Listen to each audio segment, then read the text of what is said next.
ഇന്ന് നമുക്ക് കുറച്ച് കസ്തൂരി മഞ്ഞൾ നട്ടാലോ?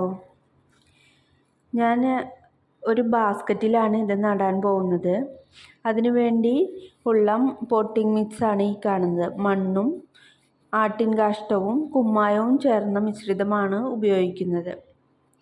ഈ മിശ്രിതം ആട്ടിൻ കാഷ്ടം ഇങ്ങനെ ഡീഗ്രേഡ് ചെയ്യാൻ കുറച്ച് ബുദ്ധിമുട്ടാണ്. അപ്പോൾ ഈ കുമ്മായവും കൂടി ചേരുമ്പോൾ അതിൻ്റെ ആ ഡീഗ്രേഡേഷൻ പ്രക്രിയ കുറച്ചുകൂടി എളുപ്പമാകും.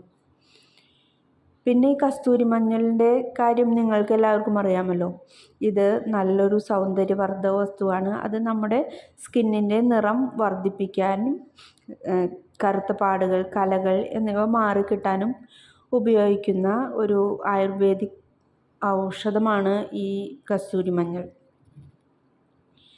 നമ്മൾ ഇത് കുറച്ചെടുത്തിട്ടാണ് നടുന്നത്. ബാക്കിയുള്ളവ ചെറുതായി ചെത്തി തണലിലിട്ട് ഉണക്കി പൊടിച്ച് അത് നമുക്ക് കുറച്ച് പാലിലോ തേനിലോ ചേർത്ത് ഉപയോഗിക്കാവുന്നതാണ്. അതായത് കറുത്ത പാടുകളുള്ളിടത്തും മുഖത്തെല്ലാം അപ്ലൈ ചെയ്ത് കൊടുക്കാവുന്നതാണ്.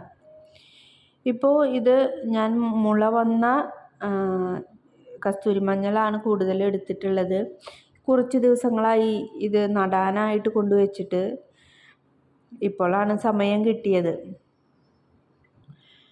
അപ്പോൾ ഇത് നട്ടു കൊടുത്തിട്ടുണ്ട്. ഇതിൻ്റെ മീതെ നമുക്ക് കുറച്ചുകൂടി മണ്ണ് ഇട്ട് കൊടുക്കാം.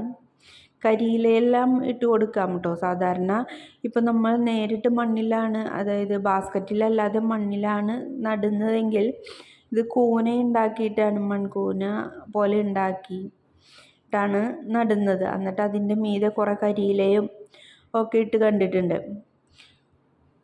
നമ്മളിപ്പോൾ ബാസ്ക്കറ്റിൽ നട്ട് ഇത് നമ്മൾ ചെടിത്തോട്ടത്തിൽ തന്നെയാണ് വെക്കാൻ ഉദ്ദേശിക്കുന്നത്.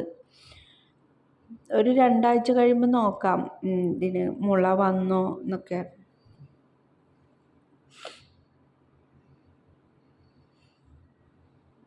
മണ്ണിട്ട് കൊടുത്തിട്ട് കുറച്ച് നനച്ച് കൊടുക്കാവുന്നതാണ് കേട്ടോ. ഇന്നും നല്ല മഴക്കാറുണ്ട്, അതുകൊണ്ടാണ് ഞാനിത് നനയ്ക്കാത്തത്. ഇത് കണ്ടിട്ട് നന്നായിട്ട് മഴ പെയ്യാനുള്ള സാധ്യതയുള്ളത് പോലെ. ഇപ്പോൾ ചെടിത്തോടിൻ്റെ ഒരു സൈഡിൽ വെച്ചിട്ടുണ്ട്, നോക്കാം.